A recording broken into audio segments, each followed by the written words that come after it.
सोचें, एक बहुत बड़ा बैन अल-अक़वामी इवेंट हो रहा है।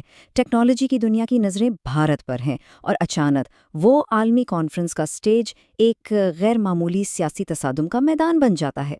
ये कहानी है एक ऐसे एहतजाज की जिसने कौमी वक़ार और जमहूरी इख्तिलाफ के दरमियान एक नई बहस छेड़ दी है। तो आज हम क्या देखने वाले हैं? सबसे पहले तो ये समझेंगे कि ये एआई शोकेस आखिर था क्या। फिर देखेंगे कि इसमें ये खलल कैसे पड़ा, इस पर इतना सख्त रद्द-ए-अमल क्यों आया कि बेलिबास, बेदिमाग, बेशर्म जैसे अल्फाज इस्तेमाल हुए, इसका सियासी नतीजा क्या निकला, और आखिर में ये अहम सवाल कि ये एक जायज़ एहतजाज था या महज कोई सियासी ड्रामा। देखें, ये कोई छोटी मोटी कॉन्फ्रेंस नहीं थी। ये भारत के लिए एक बहुत बड़ा मौका था कि वो दुनिया को दिखाए कि टेक्नोलॉजी में वो कहाँ खड़ा है। और ये जो इंडिया एआई इम्पैक्ट समिट था ना, उसका मकसद ही यही था, ये दिखाना कि भाई इंडिया अब टेक्नोलॉजी और इनोवेशन में लीड कर रहा है। और इस इवेंट का स्केल देखें तो अंदाज़ा होता है कि ये कितना बड़ा था। 20 से ज़्यादा मुल्कों के सरबराह, 60 से ज़्यादा वुज़रा और सैम ऑल्टमैन और सुंदर पिचाई जैसे बड़े नाम भी वहाँ थे। और सबसे ख़ास बात, ये ग्लोबल साउथ में होने वाला अपनी नौयत का पहला इवेंट था। लेकिन जहाँ टेक्नोलॉजी की इतनी बड़ी बड़ी बातें हो रही थीं, वहीं एक ऐसा मुजाहरा हुआ जिसका किसी ने सोचा भी नहीं था। अच्छा, तो ये एहतजाज किया किसने? ये किया इंडियन यूथ कांग्रेस यानी आईवाईसी के लोगों ने। ये दरअसल इंडिया की जो मरकजी अपोजिशन पार्टी है, इंडियन नेशनल कांग्रेस, उसका यूथ विंग है। अब सवाल ये है कि ये सब हुआ कैसे, मतलब इतनी हाई सिक्योरिटी में। तो हुआ ये कि मुजाहिरीन ने पहले तो आम लोगों की तरह ऑनलाइन रजिस्टर किया, फिर अपनी नारों वाली टी शर्ट्स को जैकेट्स के नीचे छुपा लिया और हॉल के अंदर पहुंचकर एकदम से जैकेट्स उतारे और नारेबाजी शुरू कर दी। पुलिस ने फिर तकरीबन 10 लोगों को वहां से हिरासत में ले लिया। तो ये कोई अचानक नहीं हुआ, ये एक पूरी प्लानिंग के साथ किया गया था। और उनकी टी शर्ट्स पर नारे क्या थे? वजीर आजम समझौता कर चुके हैं, भारत अमेरिका तिजारती मुआहदा, एप्स्टीन फाइल्स। तो साफ जाहिर है कि इंडियन यूथ कांग्रेस इस बैनुल-अक़वामी मौके को अपनी सियासी शिकायतें दुनिया के सामने रखने के लिए इस्तेमाल करना चाहती थी। अब जब ये सब हुआ तो जाहिर है हुकूमत का रद्द-ए-अमल तो आना था, और वो रद्द-ए-अमल बहुत तेज़, बहुत सख्त था।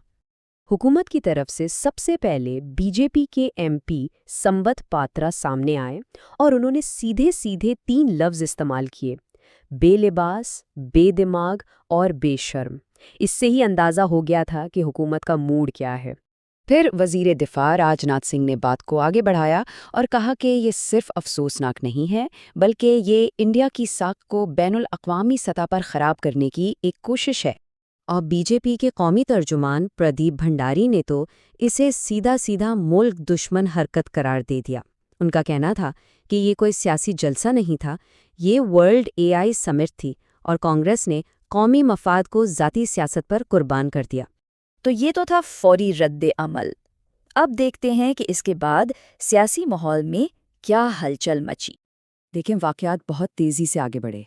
जुम्मे को ये एहतजाज हुआ, हफ्ते को बीजेपी ने पूरे मुल्क में जवाबी मुजाहरे शुरू कर दिए और उसी दिन महाराष्ट्र में कांग्रेस लीडर राहुल गांधी को बीजेपी कारकुनों ने काले झंडे भी दिखाए।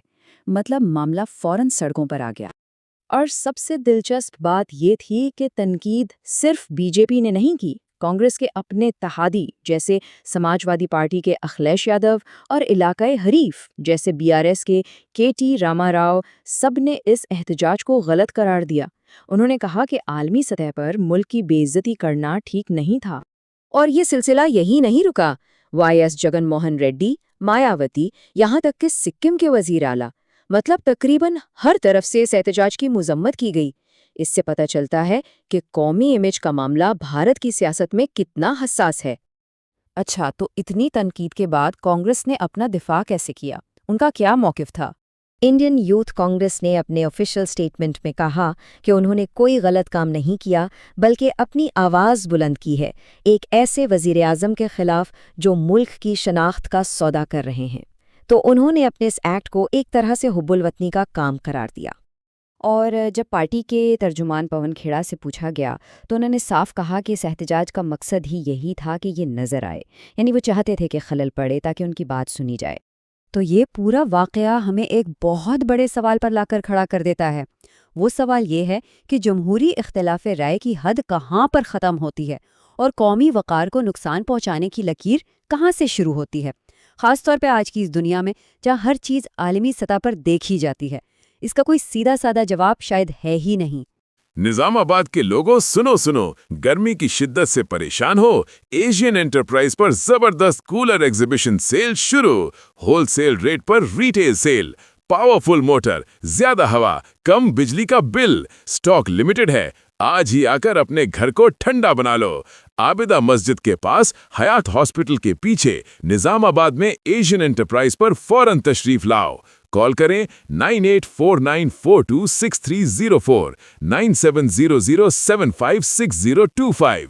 اس گرمی میں نظام آباد کے لوگوں سنو، گرمی کی شدت سے پریشان